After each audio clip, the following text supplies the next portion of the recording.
Me, Anna, and I think Jamie are going to be here this morning to talk about 7 weeks, the super popular topic.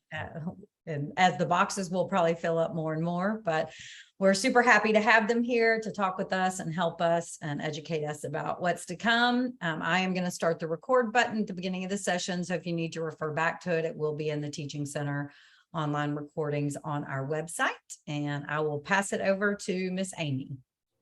Good morning. We are so grateful that you are joining us today as the Teaching Center and Online Learning are collaborating to talk about best practices for 7-week terms.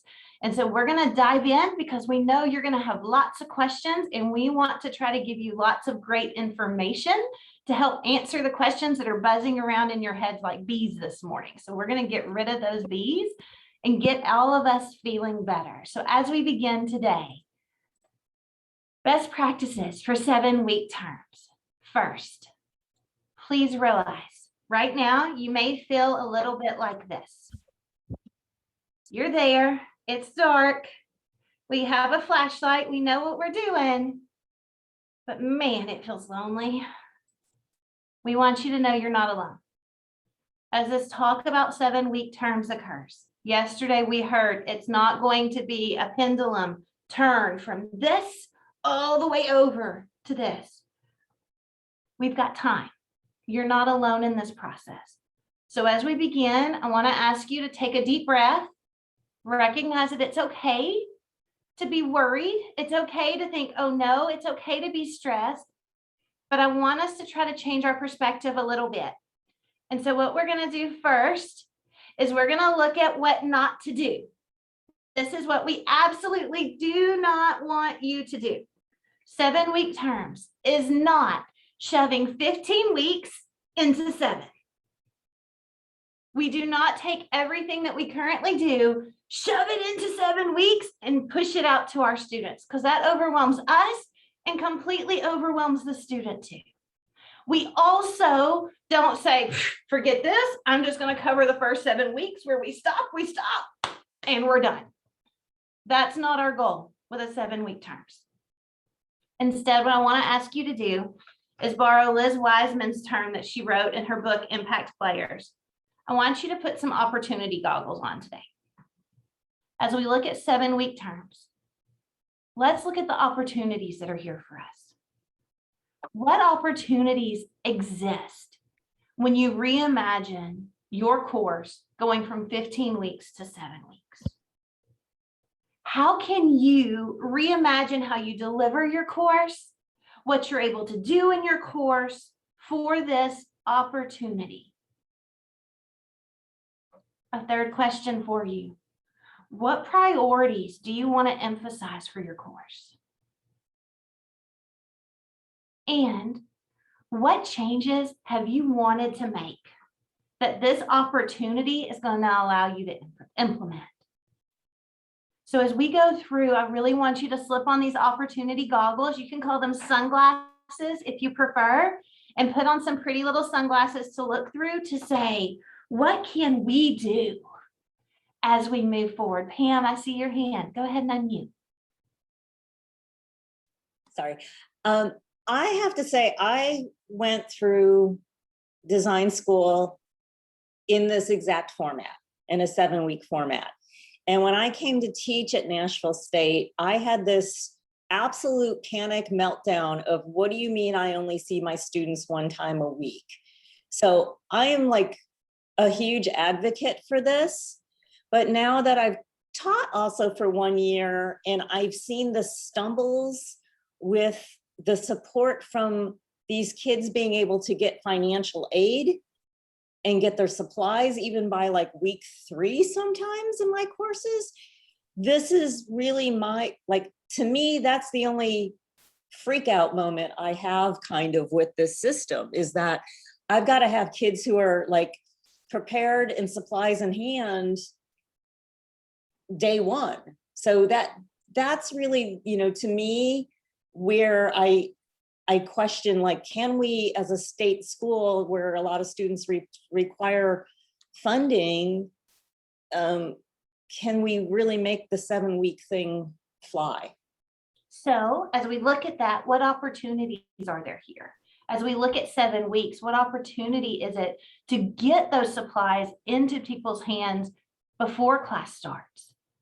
Day one, so they have them. Because if they're not getting them to week 3, whether it's 15 week or 7 week, that's not good for any of us. And so as we look at these opportunity goggles, we are right now looking at what do we do for our courses. But I'm grateful for the 7-week committee that's taking the step back to say, what do we do college-wide to be able to look at these things that need to be in place for our students to be successful, whether it's 7 weeks, 5 weeks, 10 weeks, 15 weeks, to make it to the line where they need to be. Robert, I see your hand also.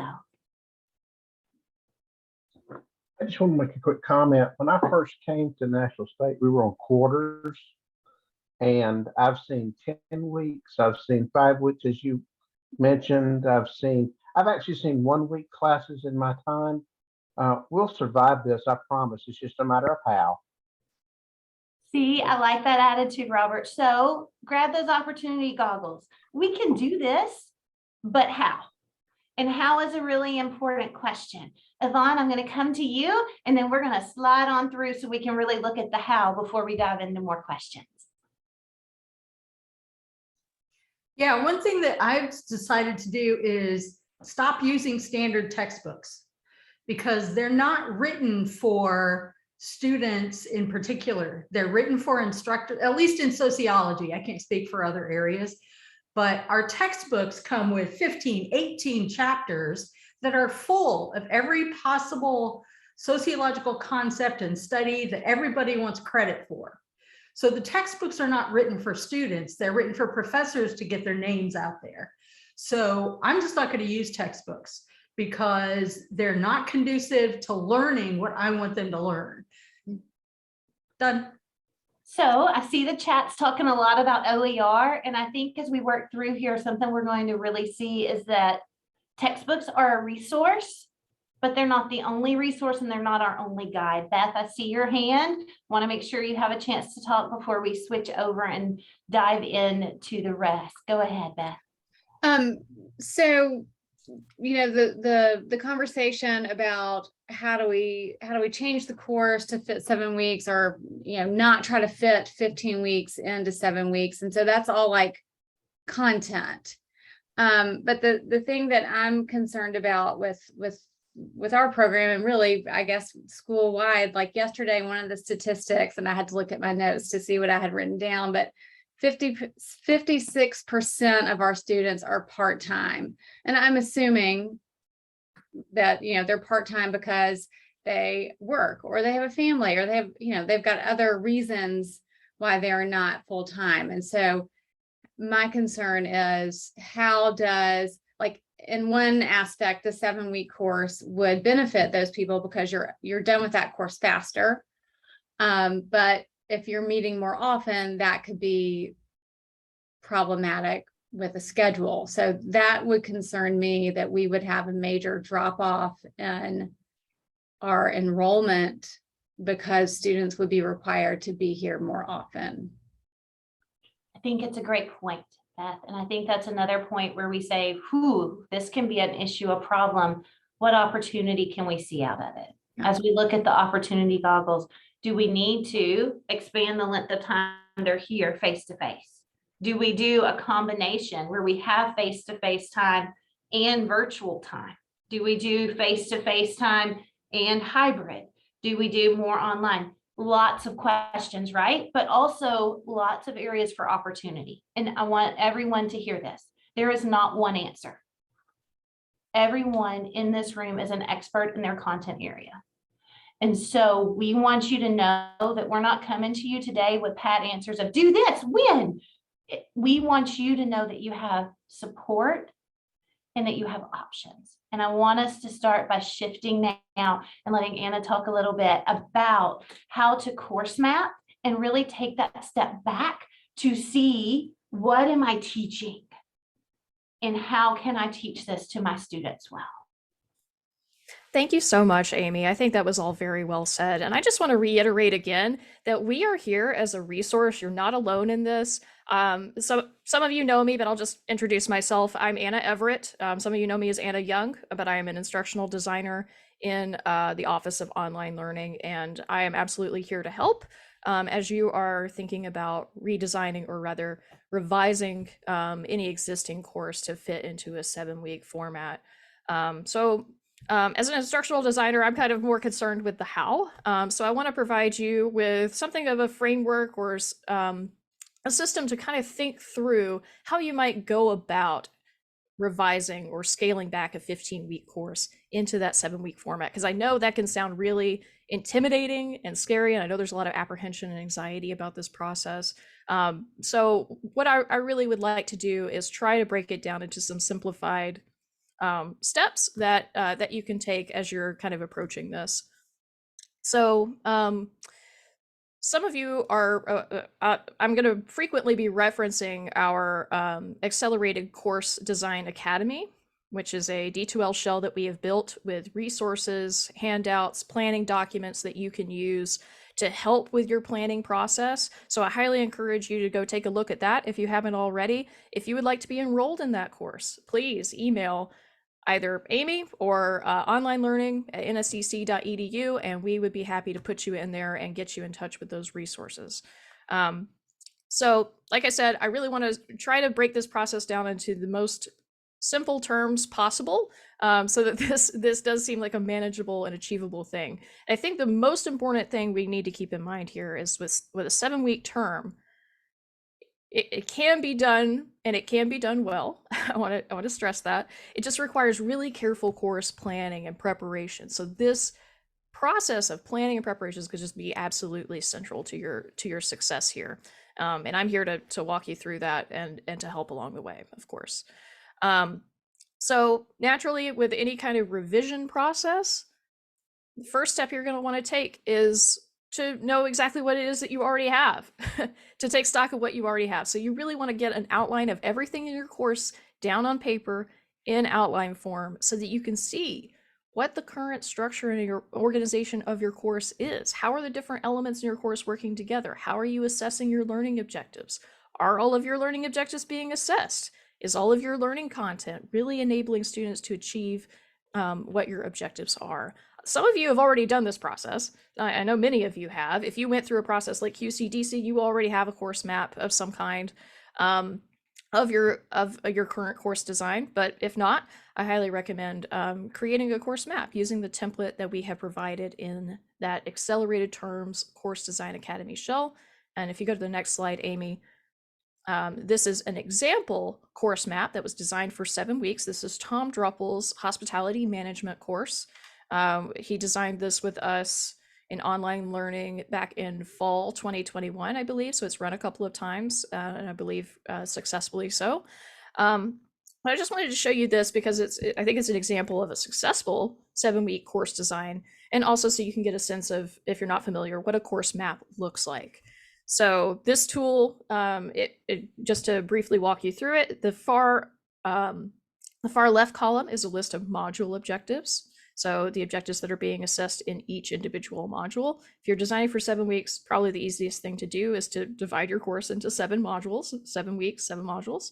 That's what most people do. In the center column, we have our learning content and learning materials. So that's things like readings and videos, things that are resources for students to guide them along towards progress on those learning objectives. And then in the right-hand column, we have the assessments. So that is just a list of assessments aligned with the module objectives that they correspond to. And this just gives you, this is just an outline of your course. It just shows you where you're wanting to go with your learning objectives, and then how you're measuring how students are getting there with your assessments over in that right-hand column. So highly recommend that tool and taking a look at that.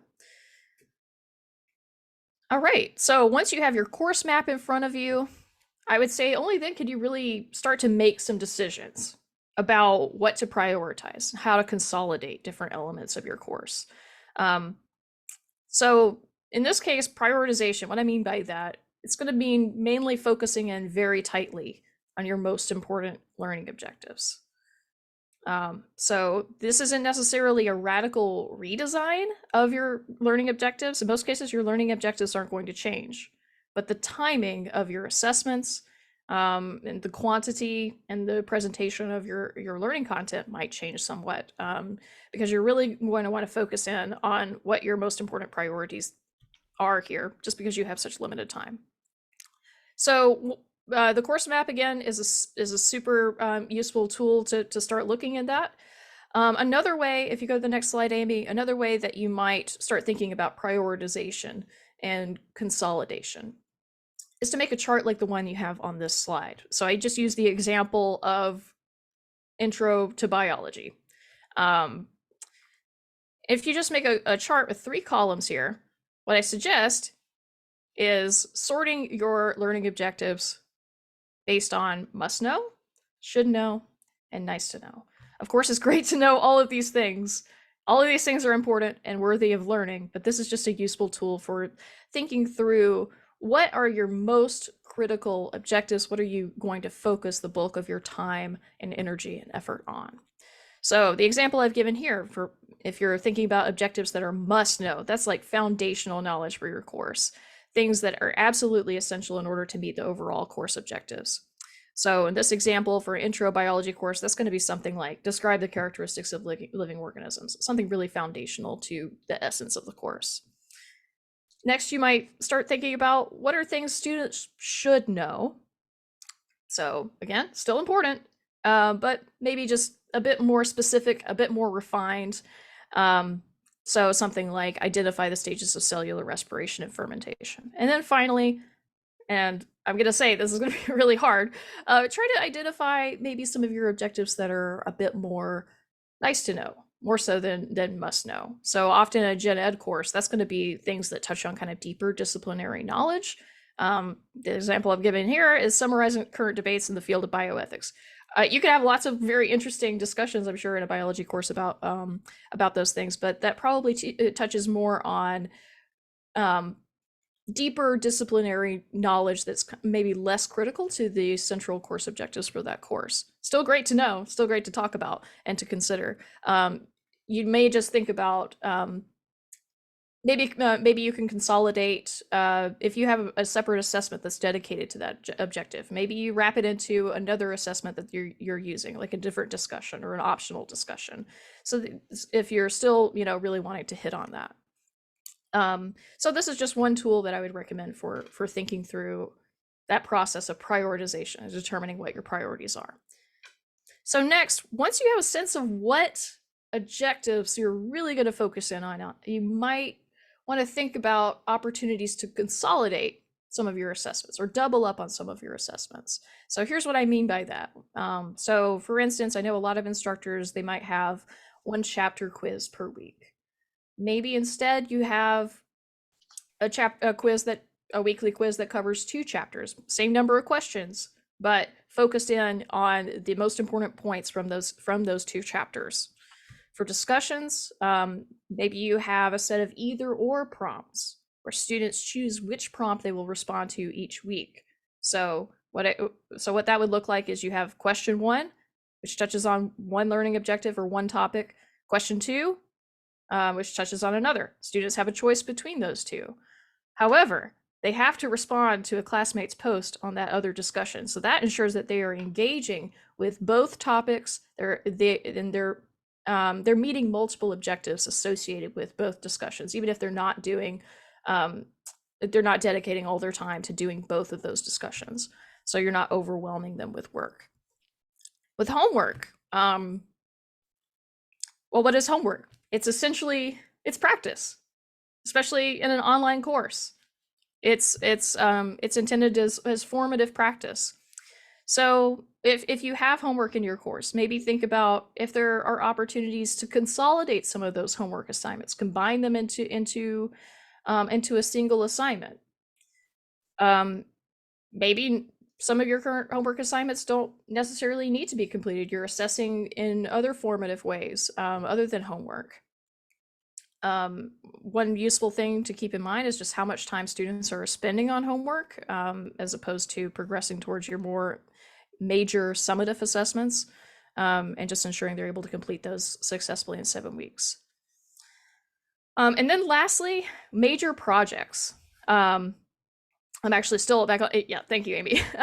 With major projects, this is the most important thing I want to reiterate when it comes to consolidating and thinking about the pacing and timing of your assessments. If you have a major term project, so say a final paper, a major final presentation that students are going to be turning in, I can't reiterate enough how important in 7 weeks, the 7-week format, I would highly recommend introducing that project very early on, say the first week, just so students know what is coming up.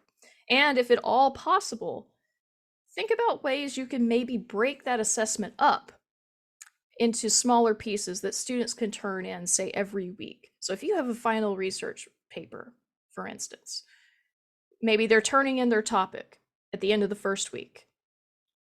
They're turning in an outline at some point. They're turning in an annotated bibliography at some point. And that allows you to provide feedback and formatively assess students each week. And it also allows you to see that students are consistently progressing through the entire course, because if there's a major project like that, they need to be getting started right away and progressing consistently towards completion. So that's my major recommendation with that. And Amy, if you could go to the next slide. And then once you've thought through some of these things, you're ready to fill out that 7-week course map template that we have provided inside of that D2L course shell. So I highly recommend that you go look at that shell, look at the resources in there and the planning documents. There's a course map that you can fill out. We also have documents that walk you through those stages that I covered in terms of taking stock of what you already have, prioritizing and consolidating, and then bringing it all back together into your final 7-week plan, where you can actually see what it is, how you're actually going to accomplish what we're setting out to do. So before I go and I hand it over to Jamie, I just want to say, if you want me to look at a map, please just let me know. Just shoot me an email. I'm happy to take a look and give you some feedback. I'm going to turn it over to Jamie, but before then, any questions about course mapping or course planning I could answer for you.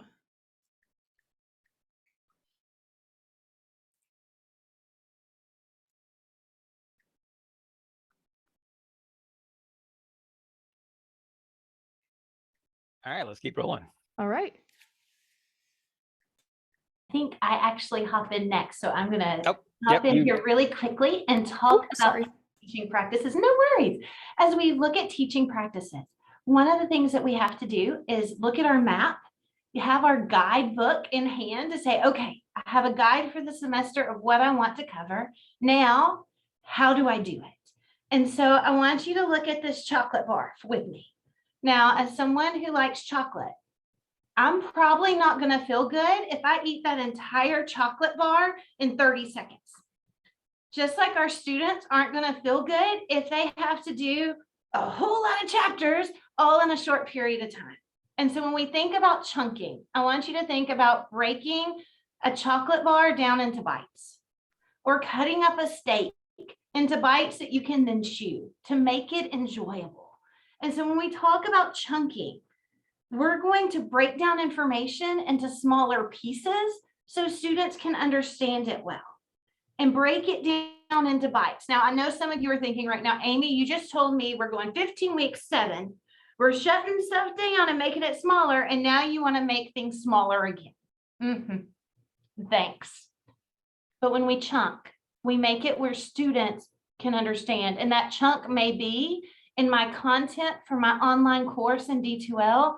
Instead of having 8 paragraphs on one screen for them to scroll through, I chunk that up into 3, 4, 5 different pages for them to be able to read through and understand, because 8 paragraphs may be overwhelming.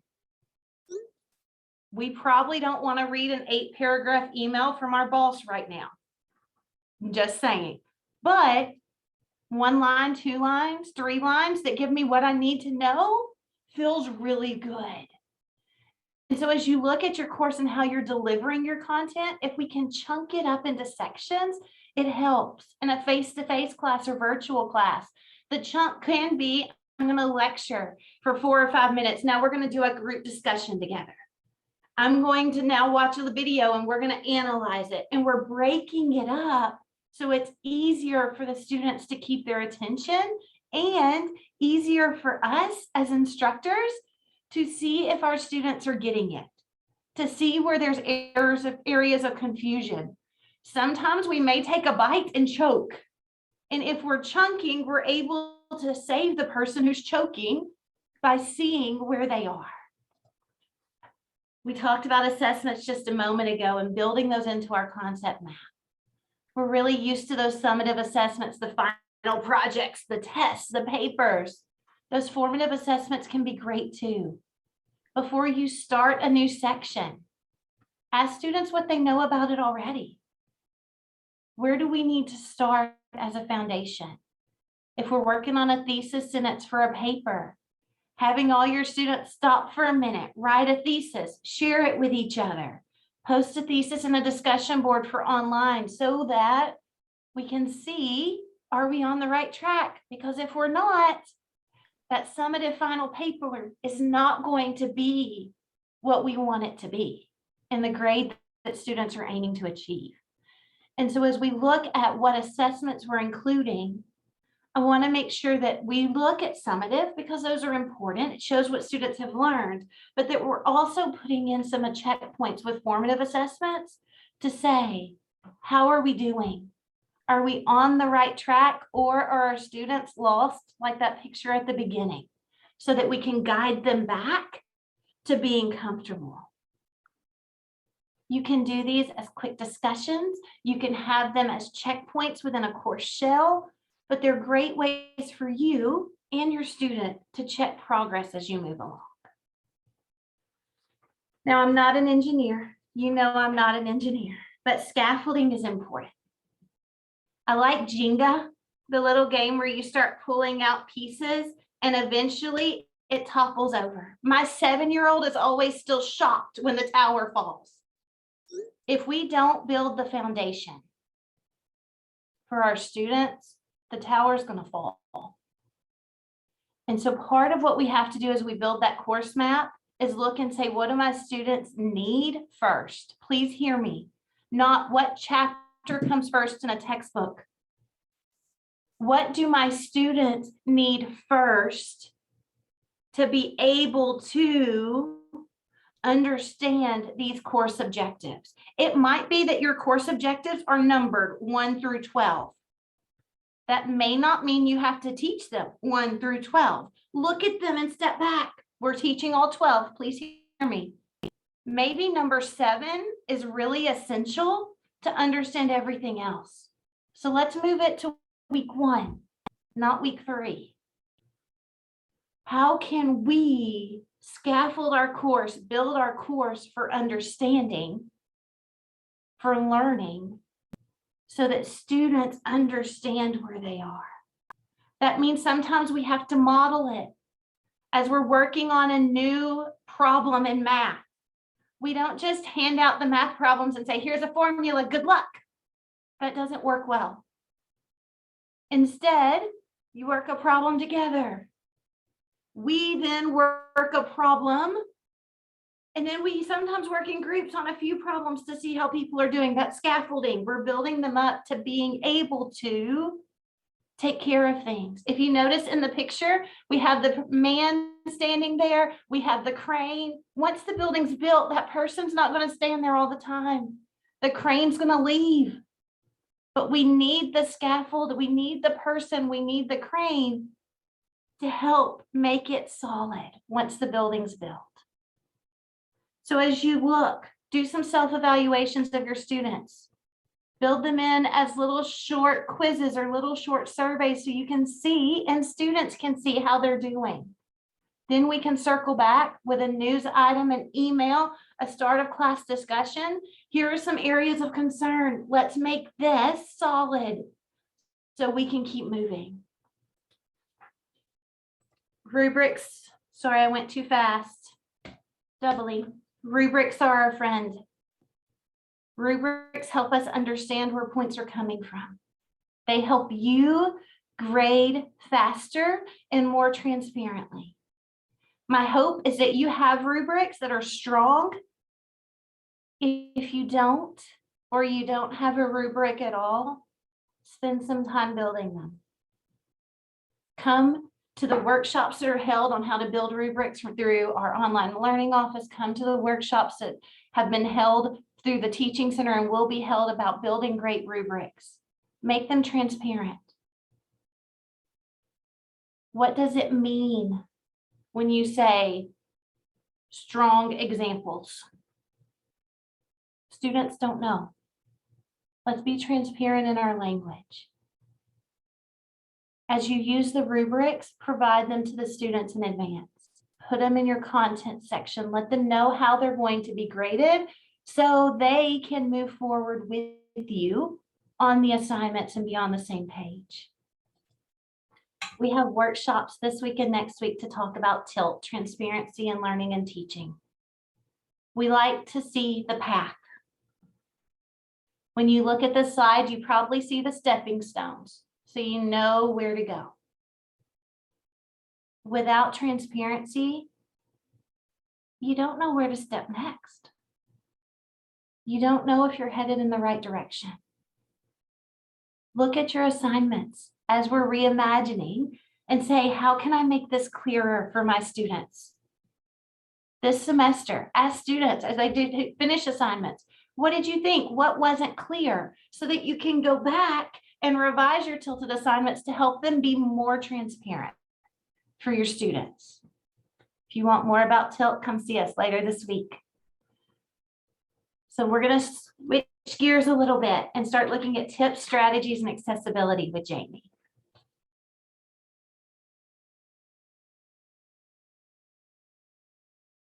You're muted, Jamie. Yeah, I know, I figured it out.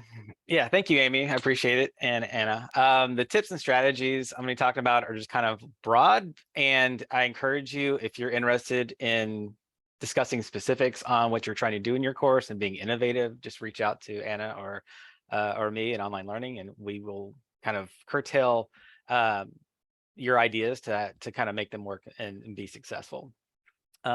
Next slide, please. So the idea is, in the 7-week class, you as an instructor being present from day one, and that is a multifaceted kind of idea. But communicate your intentions on the first day of class and be clear and explicit about your communications. But also, you don't want to create a sense of panic. You want to create a sense of urgency that, this course will run very quickly. It will pass by very fast. But explaining your expectations to students, setting weekly routines, even encouraging students to create, maybe even a buddy system or something like that, where they actually help each other be accountable, is really good way to kind of set that course up. Iterate the importance of time management, and how learners can progress through the course successfully. So if they treat this course like a part-time job for 7 weeks, we're gonna do some work. We're gonna progress through. We're gonna get through this course, and if students put in the honest effort, they will be successful. So, but the idea is to open that communication early, encourage students to communicate with you, and as Anna said earlier, like introduce those large-scale projects early, just so they know what's coming. There's a variety of ways to do that as well. So I encourage you to kind of expand using video, kind of like what you would do in a live classroom setting, just kind of not talking about the syllabus specifically, but just talking about the overview of like what are the big ideas, what are the big goals of this course, and then what can we do together to kind of make sure everyone gets through successfully. So the ways you can do that is in your introduction page in D2L. Even if you have an on-ground course, hybrid, having that introduction page is very, very helpful for students. Even updating your syllabus policies, your course policies, and kind of more in depth on the pacing of your course. How much time should you expect your students to spend in the course on a weekly basis? Can you provide that time estimate in a written format in a module agenda or something even better? detailing your course schedule. So laid out in a 7-week format of can a student visually see what they're going to do and what they're going to progress through on a weekly basis. And this may look very similar to your course map. It can be a bridge version to kind of show, week 1, we're covering this content and we're expected to submit these assignments. And it may take a student a week or 2 to kind of like catch on, but it's important to kind of make those expectations clear early. And, as soon as everyone is on the same page, you're kind of off and running. So communication is key. So we're going to talk about like online instructor presence specifically, but this kind of applies to any delivery method. So what is your communication plan with your students? How do you prefer to be contacted? We sometimes, as a teacher and instructor, I would get emails from students and they will be so vague. I don't know what class they're talking about. They just say, hey, this is broken. And I would like, what is broken? What class are you in? What are you talking about specifically?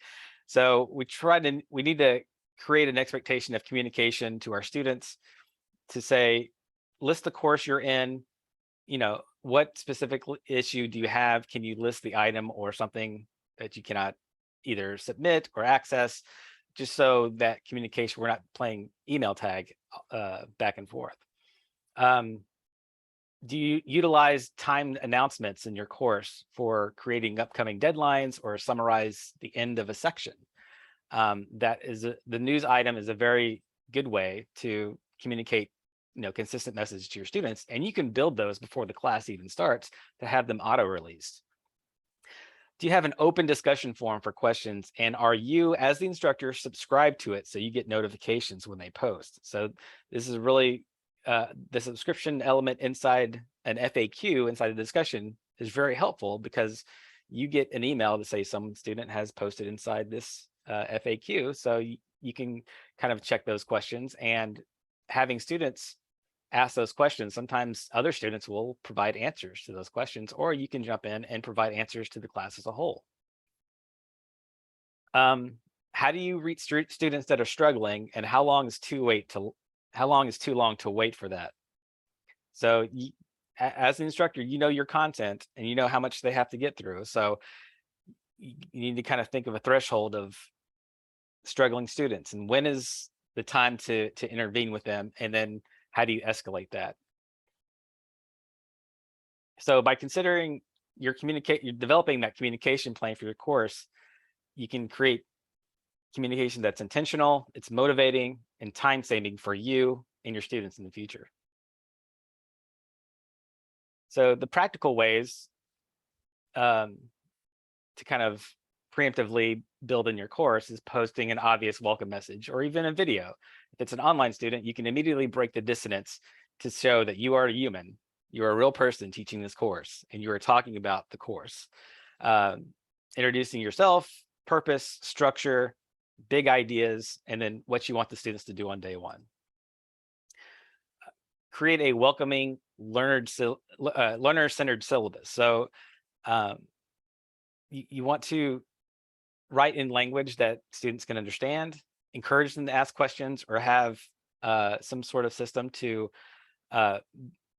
build a sense of community about the syllabus, to add as that your first discussion point of having a syllabus quiz or having an intentional icebreaker or meet your classmates discussion where you invoke syllabus questions as well. So you can guide it as a syllabus as a talking point, introduce yourself. Did you read the syllabus? Is there anything you don't understand? Do you have any questions? So you're engaging the student, but you're also focusing them, because we all want our students to read our syllabi. Creating a meet your instructor page, kind of emulating your icebreaker, or even going beyond to just create a video about you is also helpful. Or even posting on your own icebreaker, following your own guides to do that is helpful. Sending course updates via email or news item, or text is also an option as well. And I'll talk about that here in a second. Something weird happens in the online course where instructors have discussions, but they don't really follow up on discussions. It's a class discussion, They post the question, the students answer, they respond, and then they get graded. So there is a way that you as the instructor can build a summary of your own discussion points of like the things you were looking for or guided ways, and you can preemptively build that as well to post that later. So following up and engaging on the class if you have discussion posts. Providing detailed personalized feedback on assignment submission. So as we talked about with the rubrics earlier, you can embed rubrics inside D2L with your assignments, and you can create personalized feedback or having standard feedback to kind of copy and paste as needed for those rubric items. So when students do get evaluated, they get specific feedback on what they did well, what they need to improve on, and you can preemptively build that, so it kind of saves you time. And then create opportunities for students to interact with you via Zoom. So I mean, this is part of office hours, but as request, or if you have a set office hours, like what is your system to kind of communicate with that student beyond email? Now, it could be phone calls as well. It's kind of up to you, but just creating those opportunities for students to be open and communicate with you.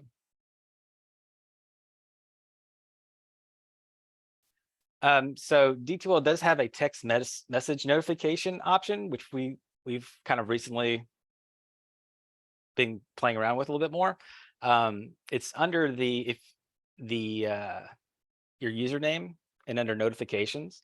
So you can show this guide. We can create a guide for you to give to students, but they can register their mobile number, and then they can choose the types of notifications they receive. So if you regularly want them to have notifications on news feeds or deadline updates, so say there's a deadline 2 days out, and it'll send a notification to a student to make sure they submit their large scale project. There's a whole array of notification items.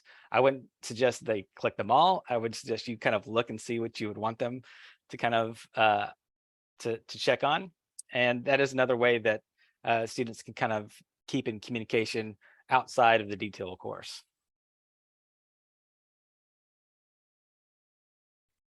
So time management tips and tricks for you as the instructor. So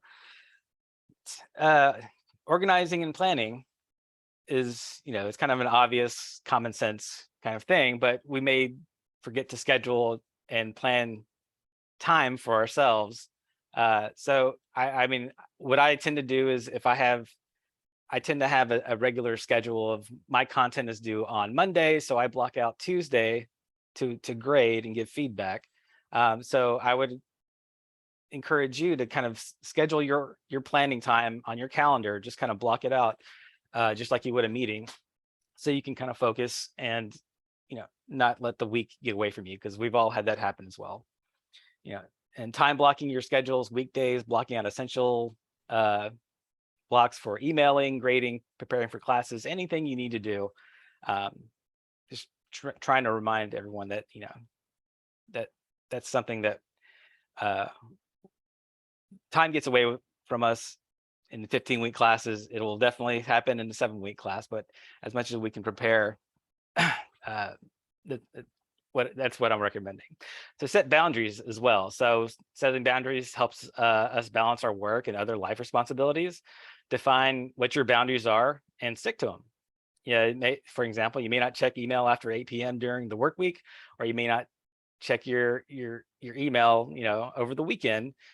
But you can state your intentions in your communication plan, like I will email you within a certain amount of time, because sometimes students really want instant gratification or instant email responses, and sometimes it doesn't always happen. We try to do our best, but you can also set your boundaries and communicate that to your students.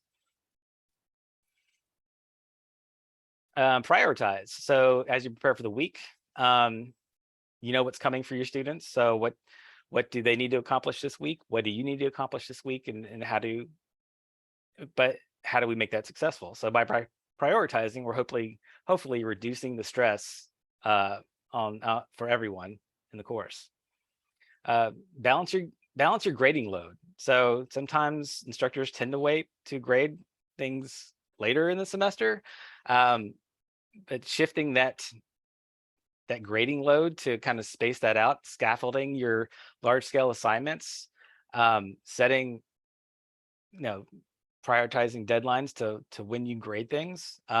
Students really want to know when they submit things, like what their grades are. So by balancing your grade load and not trying to wait till everything at the end is really going to help you out.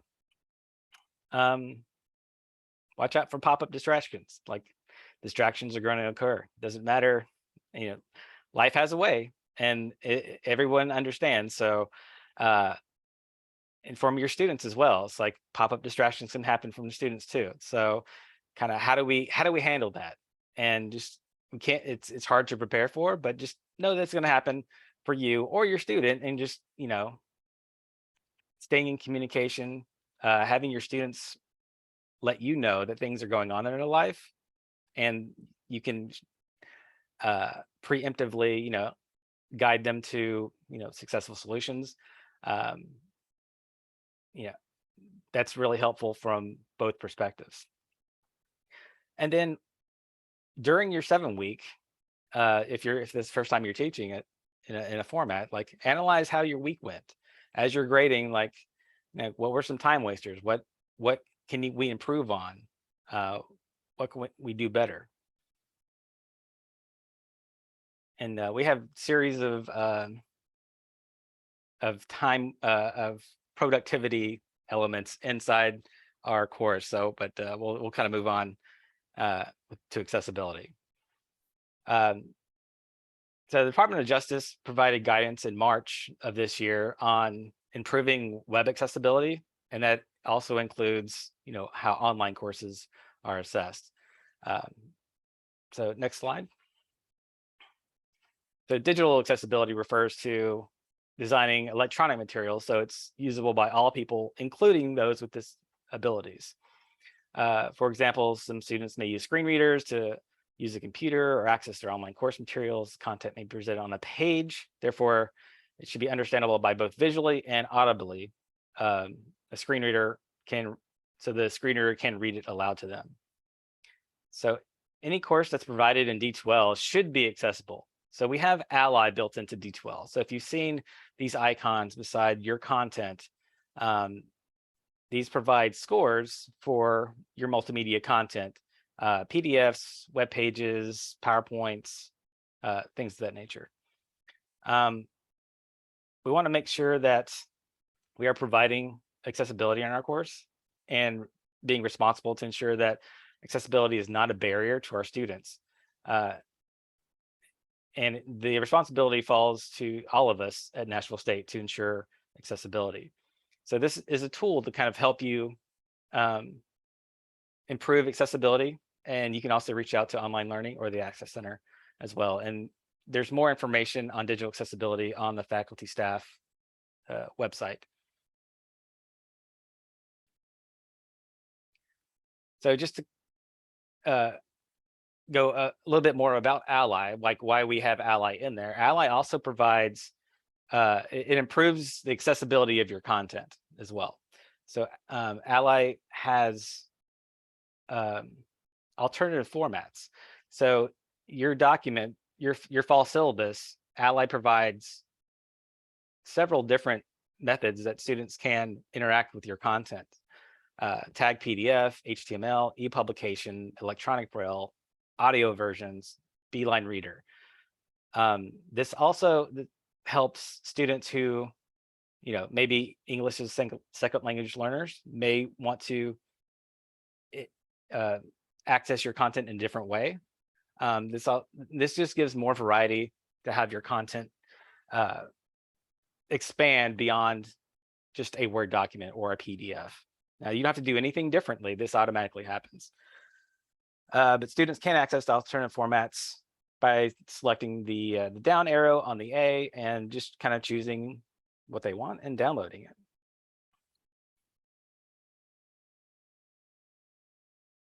So designing online content for D12. So I'm just going to talk about the content you already have.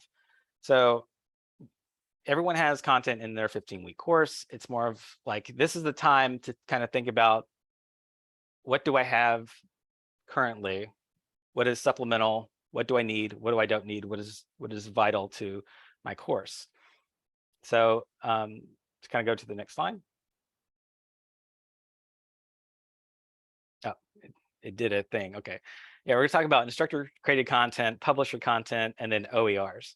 I will preface this that online learning is doing a larger scale OER project starting in the fall. So we'll develop a better way and a cohesive plan of how to create or curate OERs for your course. So just talking about instructor created content, and I'm talking about things you do on your own. You record your lectures for your students, you create all of your own assignments, your text, PowerPoints. Just kind of talk about the pros and cons of doing that. So, the pros for creating your own content: students get to learn from your expertise and your experiences.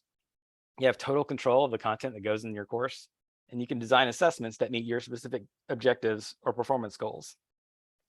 The cons of that are, replicating the campus classroom for online can be a lot of work if you're attempting to do that.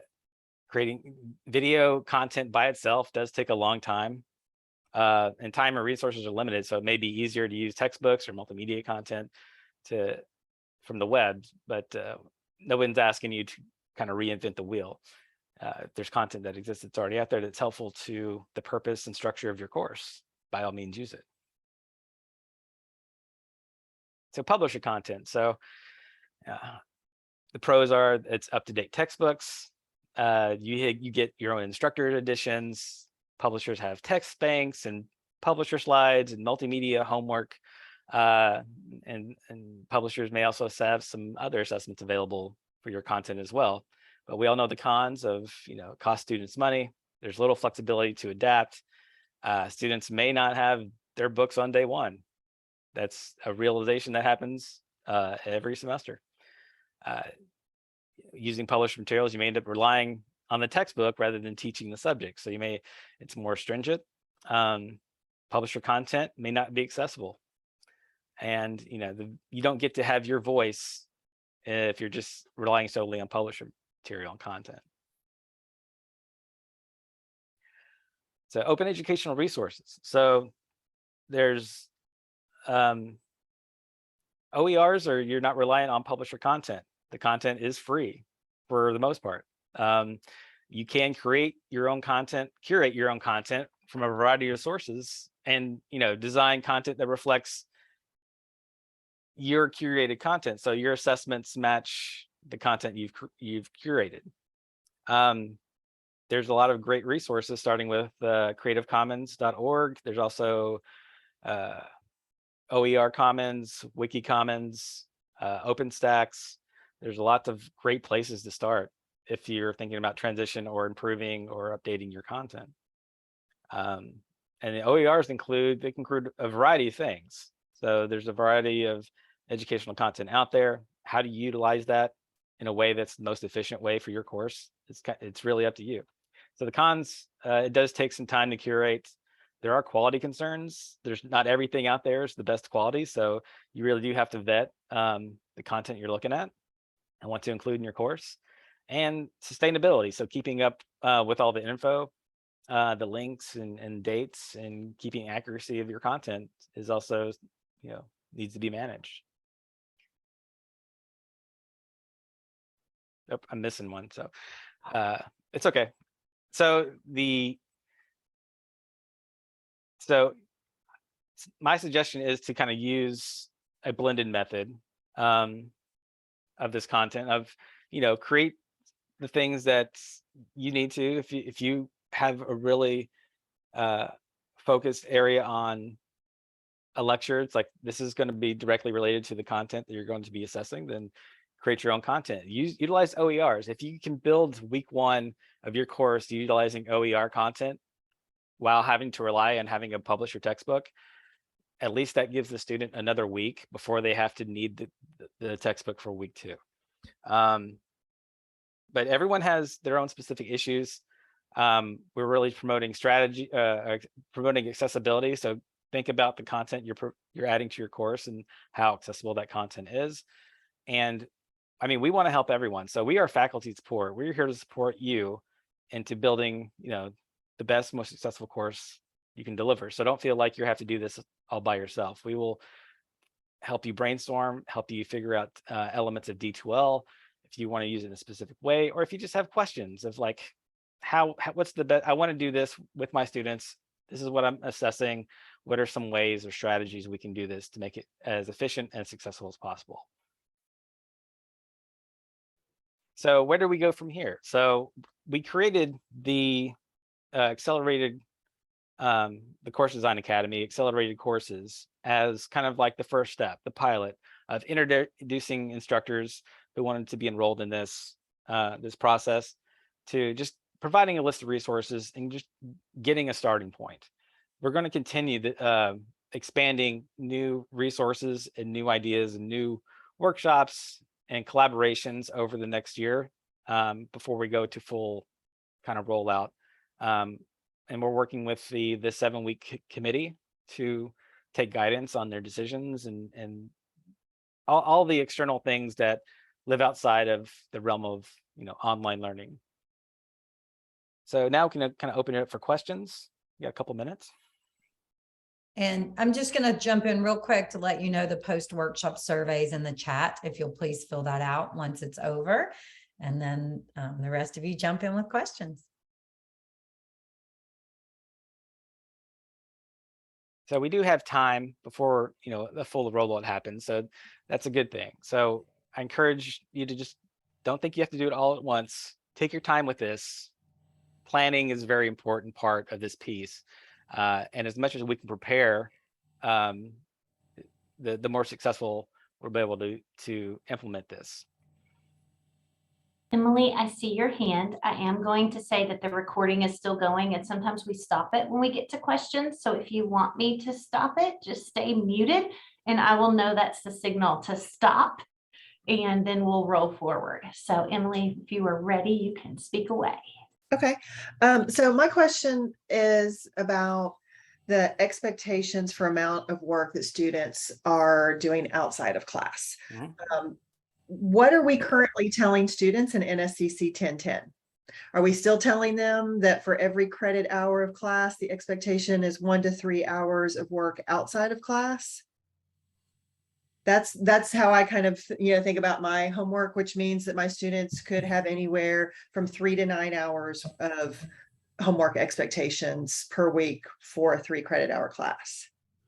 So first question is that what is currently being told to students in NSCC 1010, for those of you who teach NSCC 1010? And 2, how are we going to modify that for 7-week? What are the what are we going to tell students to expect for amount of time outside of the classroom for their homework and assignments? I don't teach 1010, so I think the expectation is still similar, because students aren't taking 6 classes a semester, they're only taking 3. So I think the less classes they take, there's still an expectation of how much work, how much time they need to kind of dedicate to each course. So as you're building your content, you can kind of ballpark how much time you expect your students to spend on what you're asking them to do, like reading and progressing through assignments. So if you're able to relay that and kind of guide them on those expectations, that's helpful. But having just a general, if it's 3 hours, you're going to spend at least 9 hours, in class or homework. And it really varies by week. So as much as you can, as you're building your content, kind of just ballpark in how long it's going to take for each student to kind of progress, how much time you think it should take them to get through that content. That's more helpful. And you can have that range of like, it may take you 6 to 9 hours this week to get through everything. That's kind of the best answer I have for right now, because I don't have a 10 syllabus in front of me. Okay. So then my other, and actually, does anybody else in the room have any feedback on that, or who does teach 1010? I haven't taught 1010 in a while, but when I did, I told my students that, you know, this particular course, that they couldn't use, they couldn't judge a 7-week course by the 10-10 course, because the 10-10 course was designed with that 5-week, 7-week model in mind. And I said, if you take a 7-week course, that's all of the information that you would learn in a full semester. So I told my students to expect the workload to be doubled in a 7-week course. I don't know if, you know, if that was accurate, but I figured better for them to be over-prepared with time than under-prepared and not be able to keep up with a 7-week comp class or 7-week, you know, college math class. Mhm. Yeah, I guess I'm just kind of wanting to make sure that, you know, I'm still in line with expectations across the board, and, you know, I'm not the hardest teacher on campus kind of thing, but I'm also not going to be the easiest, right? Right. With the expectations for, you know, for what they need to do outside of class. I just think communicating that to your students, like, you know, asking them to dedicate, you know, 3 hours or 5 hours every couple of days or whatever, how, like, if it's 2 hours a day or a large block every couple of days, just kind of like be prepared, just have them, you know, treat this like a part-time job. You may need to come in, you're Tuesday and Thursday, you're going to clock in for 4 hours to kind of dedicate to get the coursework done. As much as you can prepare them on that, then they'll be set up for success, I think.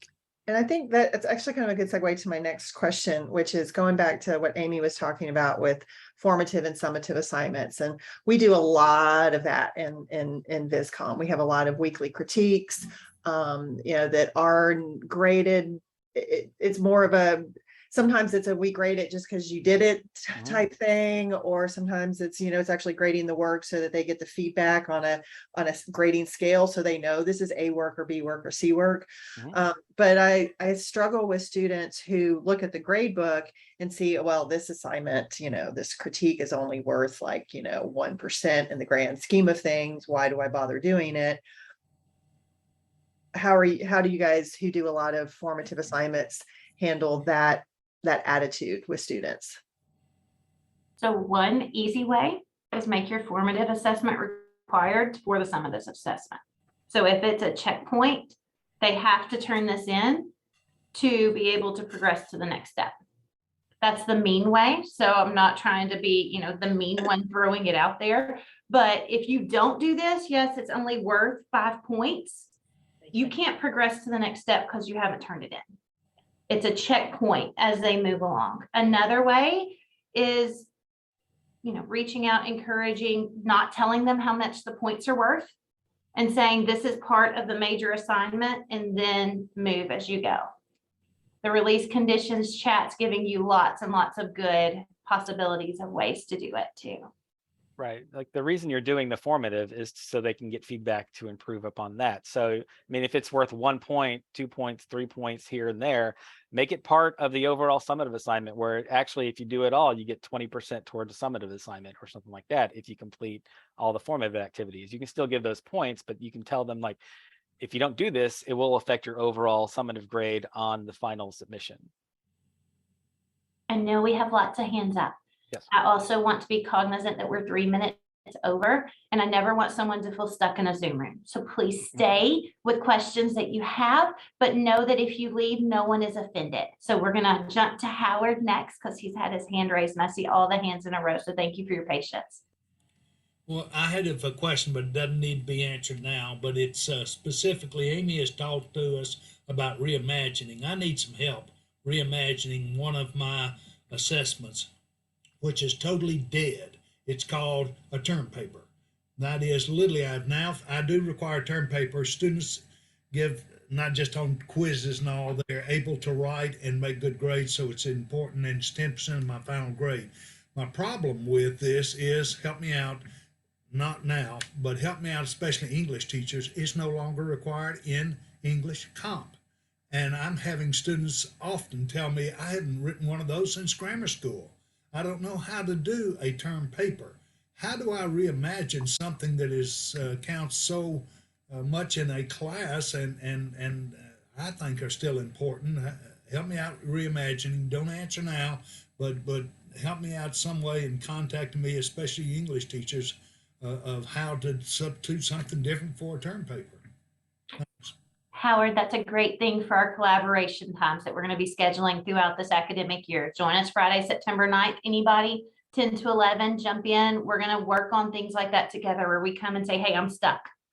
And we'll brainstorm together. We'll come up with ideas so that people can not feel stuck alone. And we'll be able to have you with options. Pam, I see your hand. Well, you know, coming from the creative studio side in the world of graphic design, and this, of course, anybody in the VisCom area, you know, our students have to produce a level of portfolio work. And I know that is achievable in the 7-week, but not with the conceptual idea that they think of this as their part-time job. That's it almost has to be flipped on its head. This is your full-time job, and maybe you can only hold a job that is 12 or 15 hours a week.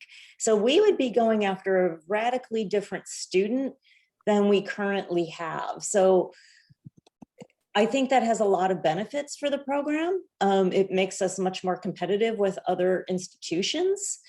But then again, it also sort of undercuts a little bit of some of the core principles of, you know, NSCC. So I'm really wondering, like, how do we do this?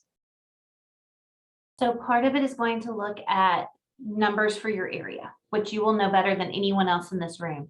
When you look at that, are they usually part-time, full-time? How many hours are they taking? Can it be broken down over the terms? So it's the same load, but half in first 7 weeks, half in second, which is going to be a great discussion to be able to have with the faculty you work with your dean, to say, how do we balance this?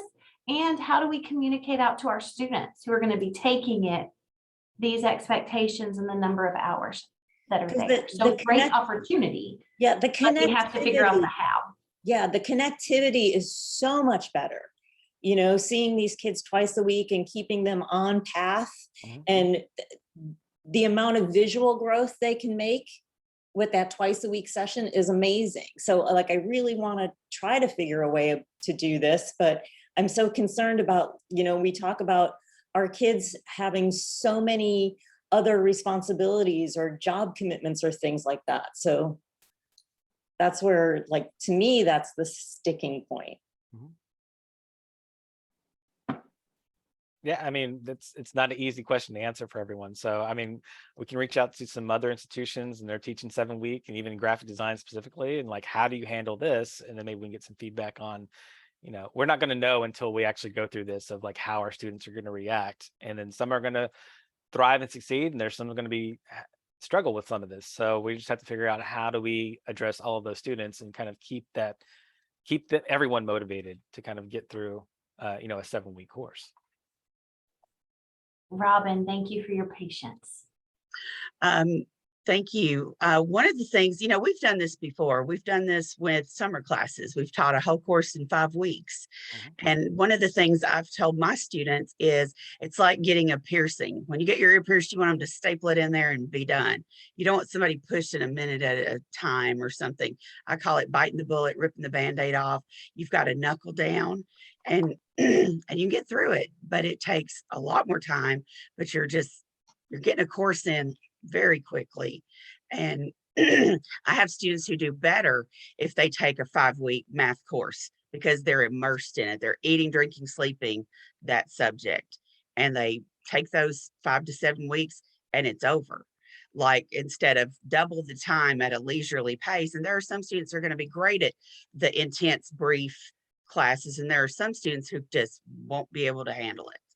And I also think some classes, I would like to know how to get any class as a 7-week, because I've got some classes with 20-something chapters to go through. And, you know, like my development course, and Amy and I talked about this a long time ago, but I would like to see how to get any class concentrated. And that's something that's one of the reasons I'm going to sign up for the Academy class that you're talking about. Yeah, Robin, feel free to reach out to online learning too. That's what we do. We take what you have, your ideas, and we give you different ways to kind of execute that the way you want it to do it. So we're here to help. Thank you. So Jamie said something about this earlier, and I just wanted to reiterate because I think this is just something important to keep in mind when we're thinking about, you know, the rigor of the course or how much we're expecting from students per week. Is that once we go to full implementation and a broad swath of the college is in a 7-week format, the idea is that students are going to be taking, you know, 5 courses at a time if they're part-time, or if they're full-time, excuse me. They're going to be taking, you know, at most, you know, like 2 7-week courses in the first and 2 in the second if they're full-time, but most of our students are part-time. So that means a lot of students will probably be taking 1 7-week course at a time. So there's an opportunity for them to just focus on your course. So I think with that in mind, I think it's more reasonable to ask more of students if they're only taking 1 or 2 7-week courses at a time, instead of, you know, trying to divide their attention between 5 or 6 different subjects. And so it's just something to keep in mind about how students are experiencing this. And I want to say, you can ask students in their introduction of like, how many courses are you taking this semester? Like, you can get that information from students. And then if there's students who may struggle or they're concerned about the time commitment, then you can identify them really early in the course and kind of work with them to make sure that their needs are being met. Yvonne, your hand is up. Yeah, the timing issue is something I've been struggling with too, because I've been working on this all summer. And it seems to me that I'm not real clear yet on how much time I'll have with students in class. It's all kind of up in the air. So if I'm teaching a 7-week class, would I have them twice a week for an hour and a half? Would I have them a whole week every day, Monday through Thursday for an hour and a half? Like all that, how to put things in different time frames is still really up in the air and confusing to me. And I'm not sure if I make that decision or if that's a decision the committee's going to make, or like who's making that decision and when are they going to make it? So Yvonne, that decision is very, very much up in the air. And I think it's a discussion that we as faculty need to start with our deans now and go and say, especially if you're willing to pilot in the spring, and go and say, hey, I want to pilot and I would like to have this much face-to-face and this much hybrid as my class. Or I want to pilot and I want to do Monday, Tuesday and have a 3-hour block each day. Have those conversations now to be part of the discussion, because it hasn't been finalized, and trying to figure that out is a major piece. And people who are willing to say, can I try it this way and this way and this way, are going to help us. And I say the collective us as Nashville State know what can work. And from Amy's understanding only at this point, no one knows.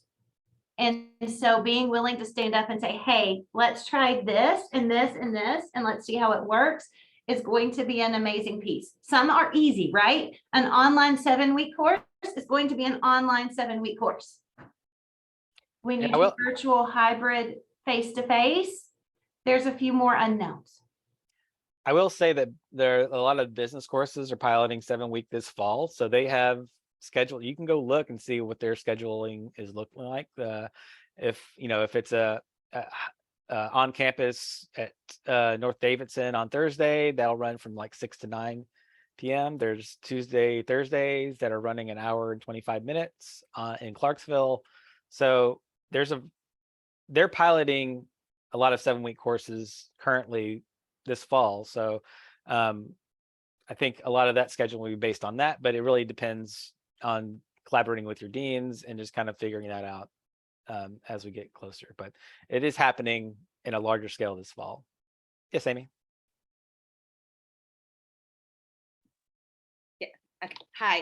From my understanding and the time I've been on the Accelerated Terms Committee is that type of decision making needs to come from the division and the department, because the committee has no place telling you you've got to have your 4 days a week or 2 days a week. It looks different for every discipline.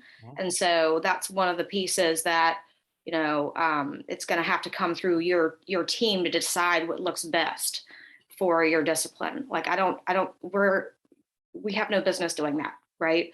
So I think the onus is on the divisions to come up with a plan for how it might look. And there's always going to be 15-week options, as we're coming to realize that that needs to be there, right? There will be some 7-week options and some 15-week options, and it may not work 100% for everyone. So anyway, I just wanted to pass that along. As we end, Dale, I want to answer your question. How does Chattanooga do it? Lots of different ways. And that's not a good answer. But as you look at their schedule, it's lots of different ways. Some fully face-to-face, some hybrid, some meet 2 days a week in hybrid, some meet 1 day a week in hybrid, some online with Zoom. It's a plethora. And the great news is that's opportunity. The bad news is there's not an answer. And many times we go into it saying, oh, what's the answer? And this is one of those times where we get to create lots of answers and really see what works well. Thank you for your time today. I hope that you'll join us in the upcoming things. Please sign up for the Course Development Academy. Email me, email Online Learning. We will get you in so that you can see it. Please don't just see it and go, ooh, that looks pretty. Actually click on things and read it, because that's much more helpful than saying, ooh, it looks pretty.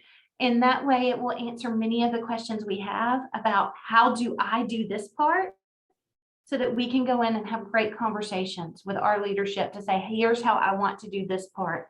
How can it fit into the schedule? Have a beautiful day, everyone. Our tenure and promotion meeting just began. So if you're considering that, please jump in there to learn about that process. Have a beautiful rest of the day. Thanks, y'all. Thank you, everyone.